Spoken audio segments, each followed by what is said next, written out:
ako, magluluto tayo ng beans. Ayan, niluluto natin ito guys. So ayan, nagpapakulo na ako ng tubig. Ilalaga muna natin siya guys. Ayan, palambutin muna natin siya.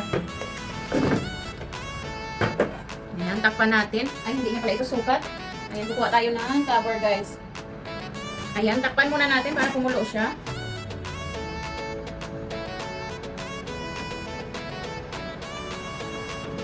Ayan guys, habang pinapakuluan natin yung beans, hiwain naman natin itong ating lamb meat. Ayan, ang tawag niya dito sa Lebanon ay mauset. Ayan siya guys. So, hiwain muna natin yan. Tatluhin natin kasi masyadong malalaki naman. Ayan.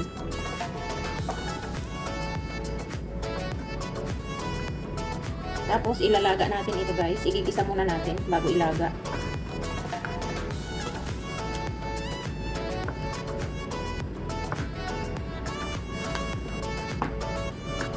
Bali, ang tawag doon sa beans guys, na lulutuin natin ay fasolya.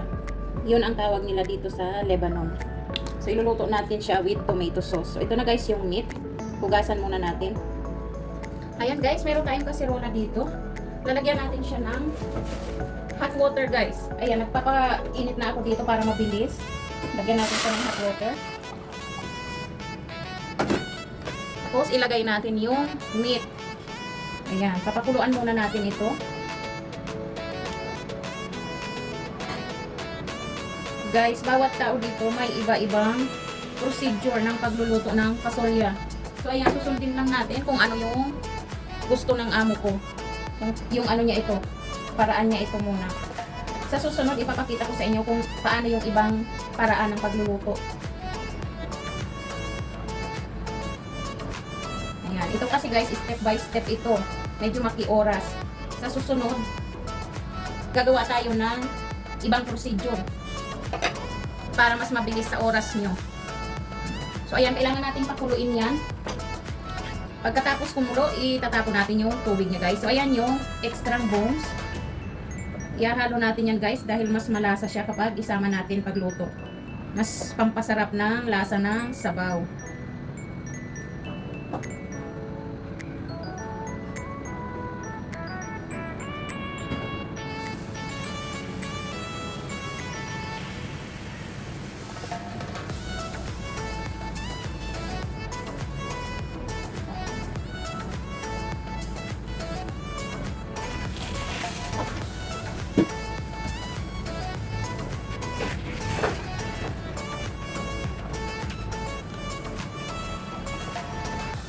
Ayan guys, kumukulo na siya.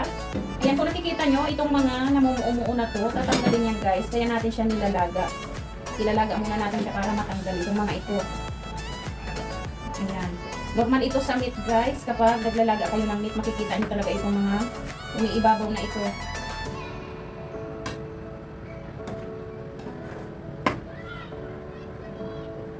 Ayan, tatanggalin natin yan.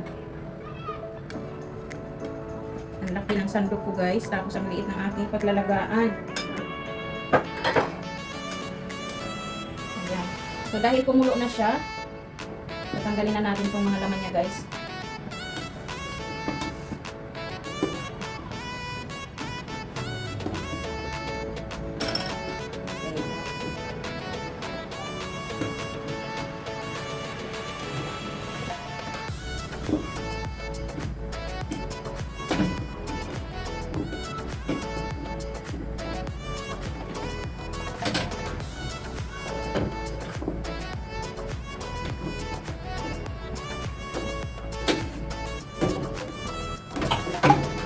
Pwede nyo itong pabuhusan ng mainit guys para mawala yung mga dumikit-dikit sa kanya.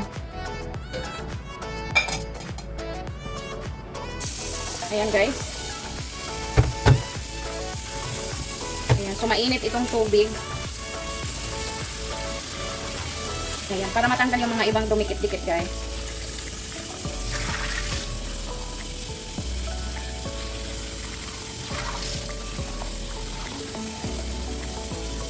Ayan, mag-isa na tayo. Ayan guys, gagamit tayo ng pressure cooker para mapalambot natin yung meat. So, ayan, lagyan natin ng cooking oil. Ayan, hindi masyadong makita, guys.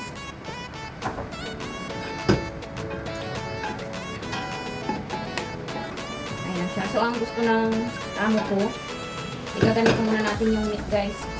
Isasangkot siya muna natin siya. I-strainer natin.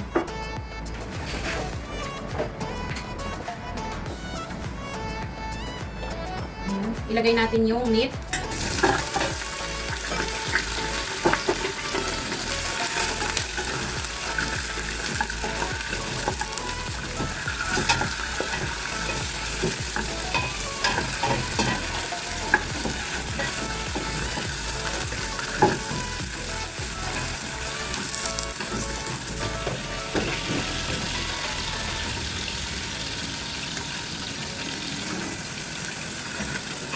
Mataas yung ating pressure cooker, guys. Kaya ginaganito ko para makita niyo yung laman niya.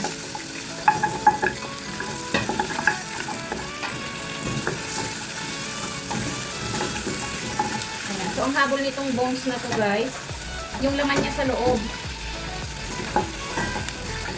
Ayan, may laman siya sa loob. Yung bone marrow, ito oh. Ayan yung sadya dyan. At saka syempre mas malasa kapag isama niyong ilaga yung bone.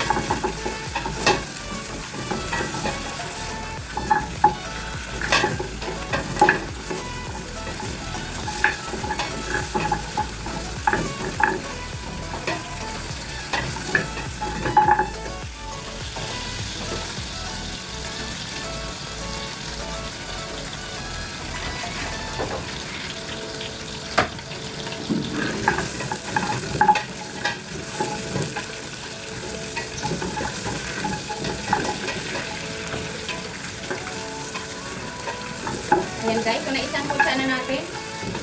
Nagpagisa na natin yung meat niya. Ilalagay na natin yung onion. Ayan, so 1 kilo yung meat guys. Maglalagay tayo ng 3 onion. Ayan, hiwain natin ng maliliit. Ayan, gusto nila guys marami ang onion. Ayan, isabay na natin. Halo-halo.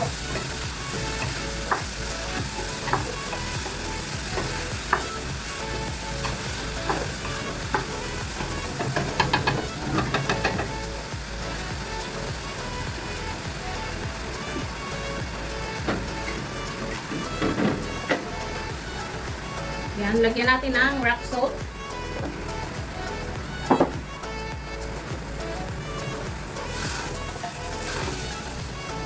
Ayan, habang ginigisa ko ito guys, nagpapainit na ako ng tubig na pangsabaw. Ayan, syempre mas madali ang trabaho kung nakaready na yung inyong mga gagamitin.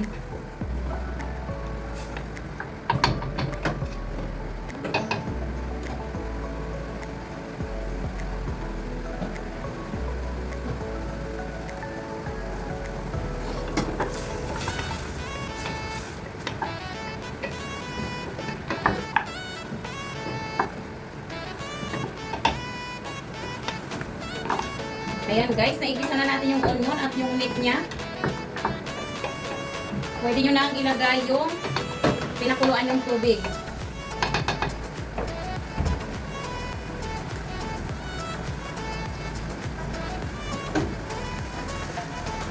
Ayan, ilagay na natin.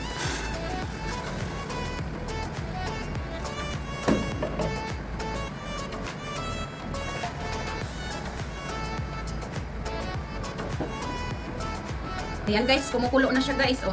Kasi dati nang kumukulo yung ating tubig. So ayan, maglalagay tayo ng bay leaf. Ayan, galing din po sa garden namin guys. Pinatuyo ko muna siya. Ayan, maglagay tayo ng 3 piraso. At syempre maglalagay tayo ng cinnamon wood.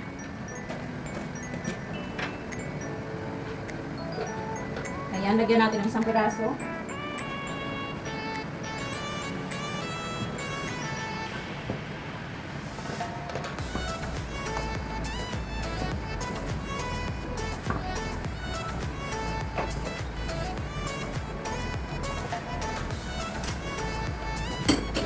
Ayan guys, kung nakikita nyo, meron pa rin siyang bula-bula. So, tatanggalin natin yan bago natin siya takpan.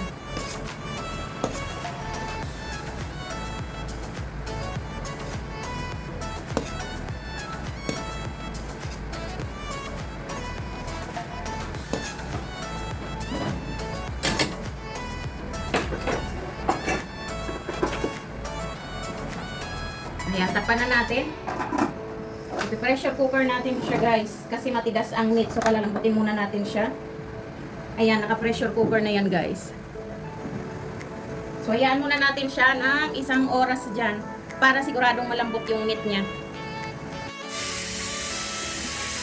Ayan na guys. Malambot na yung ating bean. Ayan. So mamaya pagkaluto ng meat natin, pag malambot na, ihahalo natin ito.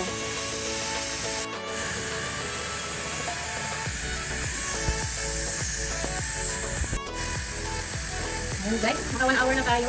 I-off na natin yung apoy at patingawin natin kung yung ating pressure cooker. Ayan guys, naglagay ako ng tomatoes. Nakalimutan ko guys, akala ko naka-on. Guys, nilagay ko na yung bawang. Ayan siya oh. Talapasin siya, hindi ko alam na ano. Na-post ko pala guys. Sorry, nilagay ko na yung bawang guys. Kailangan ng ganyan. Tapos naglagay ako ng 500 grams na tomato sauce. Ayan. Pasensya na guys, matanda na yung ano, tagaluto. Na-off ko pala, na-post ko pala guys yung aking video. So ayan guys. Ganyan na, nilagay na natin yung ating tomato sauce. Ngayon maglalagay tayo ng salt. Ayan, maglagay muna tayo ng 2 teaspoon. Mamaya tikman nyo na lang kapag tama na yung lasa. Siyempre guys, kapag may tomato, huwag kalimutan maglagay tayo ng sugar, 1 tablespoon. Ayan, para mag-agaw yung konti yung lasa ng alat, ng tamis at konting asim ng tomato. So ayan na guys. Pakuluin muna natin yan para lumambot konti yung bawang. Ayan, takpan muna natin. Mamaya natin ilagay yung beans guys dahil malambot na siya. Ayan, hindi ko na siya guys pressure cooker, naka-normal lang na sarado para hindi ma-overcook yung ating garlic. Ayan guys, ilagay na natin yung beans.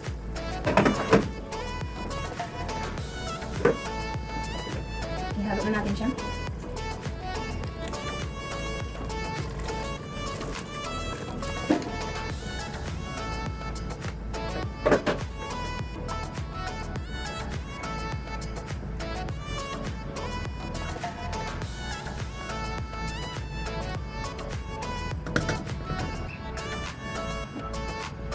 Tapos hayaan lang natin siya guys na kumulo. I-slow fire lang natin hanggang sa medyo lumapot yung kanyang sabaw.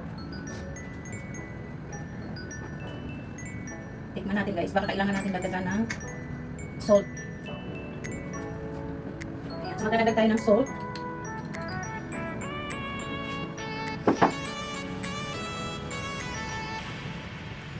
Ayan. So maya guys, ipapakita ko sa inyo kung paano yung pagluto ng rice na partner nito.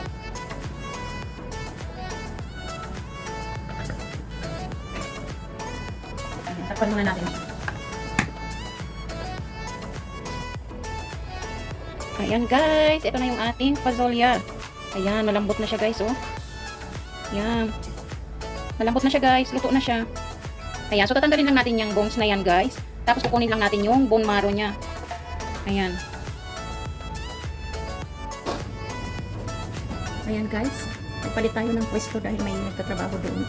So lagyan natin ng olive oil ang kasirola. Tansyahin nyo lang. Ayan guys, mainit na yung olive oil. Olive oil ang gagamitin natin guys dahil yun ang request. Pero pwede kayong gumamit ng vegetable oil or bahala kayo kung anong cooking oil ang gusto nyo ilagay. So ayan, ilagay na natin itong shireye, yung ating vermicelli. Ayan. Ipapa golden brown natin yun guys.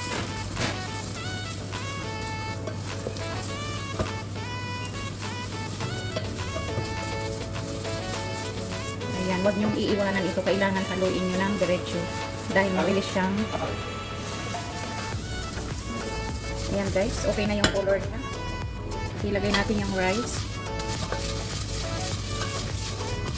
Ayan, ganyan siya dapat. Ilagay natin yung rice, nahugasan na yan.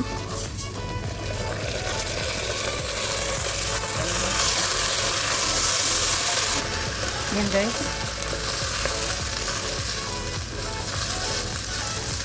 Ayan, so kailangan ganyan ang kulay ng vermicelli para pag naluto yung rice, nakikita pa rin siya guys.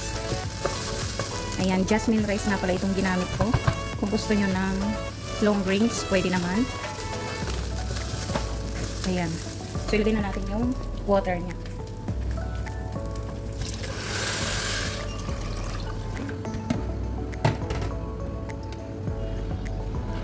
Ayan, so 3 cups na rice ang nilagay ko guys.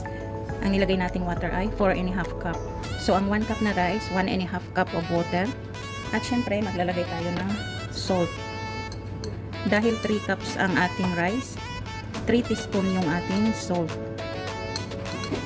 Ayan. So, haluin nyo ng maigi. Tapos, hayaan na natin kumulo siya. Ayan, syempre takpan nyo guys.